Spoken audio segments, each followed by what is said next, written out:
We're hearing some scathing words about the leadership and the culture in the upper ranks of the NYPD from a former three-star chief. Lori Pollock retired last week and then promptly filed a sex discrimination lawsuit. She sat down today for her first TV interview with News 4's investigative reporter, Sarah Wallace.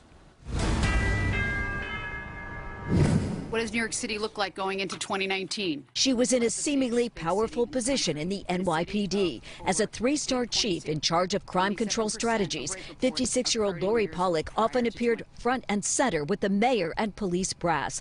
But last December, she says she was summoned to a meeting with the new commissioner, Dermot Shea. Commissioner Shea called me into his office one day and basically demoted me. He demoted me in the most public way possible. Pollock says she was told she was being transferred to something called the Office of Collaborative Policing. I was stripped of my command. At the time I was in Chief of Crime Control Strategies, I commanded over 300 people, civilians and uniforms.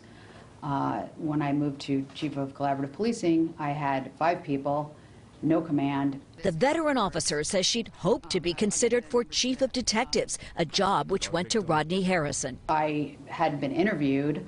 I hadn't been given an opportunity to explain what I would do in that position. Pollock, who joined the force in 1987, officially retired last week and days later filed this federal lawsuit accusing Shea and the department of creating a glass ceiling that prevents women from being promoted into top leadership positions. How would you describe the culture in the police department? The police department culture is still an old boys network. These are people put into positions because they network. And women? And women aren't included in that network. I should be afforded the same opportunities as my male counterparts, and I wasn't. Are you angry? I'm very angry. I'm hurt, I'm sad that this is how my career has ended. This is not how I wanted my career to end. The commissioner touts diversity, opportunities for minorities and women. I think that's a complete lie. There's a lot of smoke and mirrors. The proof is in the pudding.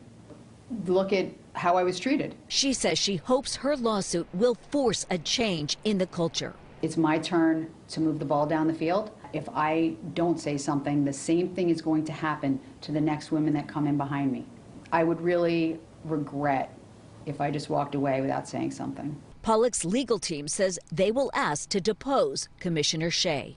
I look forward to asking Commissioner Shea about the reasons for Lori's treatment, how he made decisions to promote certain people while demoting her, how he can explain the absence of women under his tenure. A spokesperson for the police department said in a statement they will review the lawsuit as soon as it's served, adding, quote, the contributions of women in leadership roles and in their representations in both the uniformed and civilian ranks across the department cannot be overestimated. From One Police Plaza, Sarah Wallace, News 4 New York.